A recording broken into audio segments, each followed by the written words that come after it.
They sold my car, a $40,000 car I worked 3 years to afford, and they sold it like it was scrap metal. Not for an emergency, not for survival. For balloons, champagne fountains, and a rented ballroom, my sister's graduation party. I wasn't even invited. When I found out, I didn't scream, I didn't cry, I just went quiet. Because that kind of betrayal doesn't deserve a reaction. It deserves a reckoning. I used to believe family meant loyalty. I bent my back to support them, paid bills when dad's hours got cut, slipped mom cash when she said she was short on groceries, even covered my sister's tuition balance when she overspent her allowance. And the car, God, the car was supposed to be a gift. My way of saying, thank you for raising me, for sacrificing. They smiled when I handed over the keys. My mother kissed my cheek like I was her salvation. My sister squealed and snapped pictures like it was hers already. For a moment, I felt proud, needed, loved. I didn't realize I was feeding wolves. The truth slipped out casually. A friend of my sister's posted a story online. Glittering decorations, a stage, the caption, "Best grad party ever." And there, blurry in the corner, my car title papers on the table. They'd sold it weeks before, without a word. I stared at that photo until my chest went cold. My name erased for her moment of glory.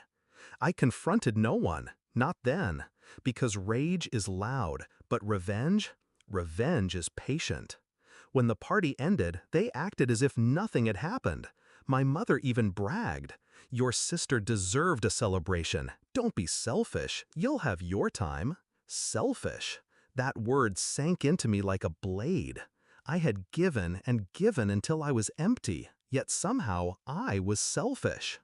That's when I decided, if they only saw me as a wallet, then I'd shut it. But not before teaching them the cost of biting the hand that fed them. Step one was silence. I stopped answering money calls, stopped covering emergencies. Let the bills pile, let the tension grow.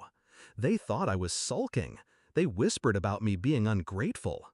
I smiled to myself. Let them talk. Step two was precision. My sister's tuition loan? In my name. My mother's credit card? Co-signed by me.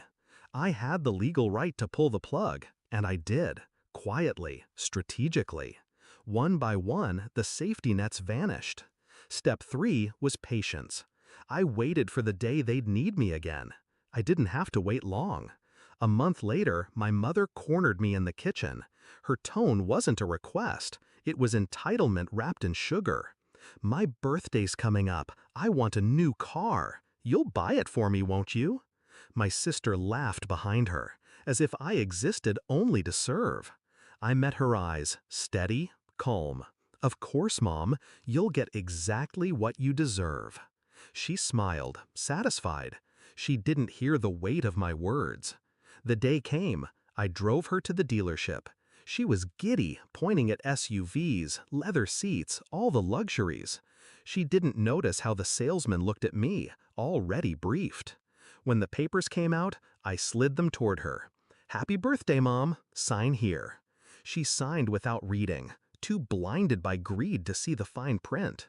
It wasn't a purchase agreement. It was a lease, solely in her name. No down payment, no subsidies from me. Just her, shackled to monthly payments she couldn't afford. Her smile faltered when the salesman explained. "Congratulations, ma'am. Your new car will arrive next week. First payment due in 30 days. She turned to me, panic flickering. "You said you'd buy it." I shrugged. "I gave you what you deserve. A car. The rest is yours." Her face drained. My sister cursed under her breath. And I walked out, keys in my pocket, not theirs. It unraveled fast after that.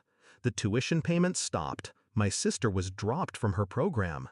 The credit cards defaulted. My mother's phone buzzed with collection calls. The car lease payments crushed them, late fees stacking like bricks on their chest. That's when the calls started. 50, 60, begging, pleading. I didn't answer. For the first time, they felt the weight I'd carried for years. And me? I was free. Not angry, not bitter, just free. Because betrayal isn't undone with shouting matches or slammed doors. It's undone when the betrayer realizes they destroyed the only person who ever held them up. They wanted me to be their provider, their safety net, their servant. Now they know what life looks like without me. I gave them everything once. Now I've given them nothing, except the one gift they truly earned, the lesson that even family can fall from grace, and that I never fall twice.